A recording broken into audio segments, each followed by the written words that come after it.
ಯಾವುದೇ ಕ್ರೀಡೆಯಾಗಿರ್ಲಿ ಪ್ರೇಕ್ಷಕರು ಇಲ್ಲ ಅಂದ್ರೆ ಅದಕ್ಕೆ ಕಳೆಯೇ ಇರಲ್ಲ.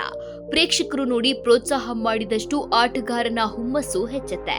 ಹೀಗೆ ಮಂಡ್ಯದ ಮಲನಾಯಕನಕಟ್ಟೆ ಗ್ರಾಮದಲ್ಲಿ ಕಬಡ್ಡಿ ಆಟಗಾರರನ್ನ ಹುರಿದುಂಬಿಸಲು ಬಂದಿದ್ದ ಪ್ರೇಕ್ಷಕರೇ ಪ್ರಾಣಕ್ಕೆ ಕುತ್ತು ತಂದುಕೊಂಡಿದ್ದಾರೆ.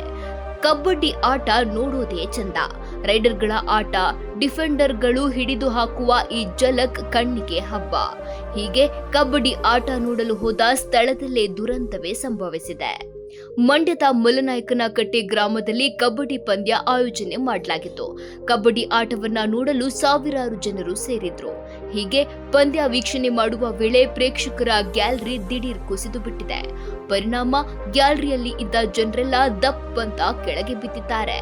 ಕಬಡ್ಡಿ ಪಂದ್ಯ ವೀಕ್ಷಿಸಲು ಬಂದಿದ್ದ 50 ವರ್ಷದ ಪಾಪಣ್ಣಾಚಾರಿ ಎಂಬ ವ್ಯಕ್ತಿ ಸ್ಥಳದಲ್ಲೇ ಮೃತಪಟ್ಟಿದ್ದಾನೆ. ಈ ವೇಳೆ ಕುಟುಂಬಸ್ಥರ ಆಕ್ರಂದನ ಮುಗಿಲು ಮುಟ್ಟಿತ್ತು.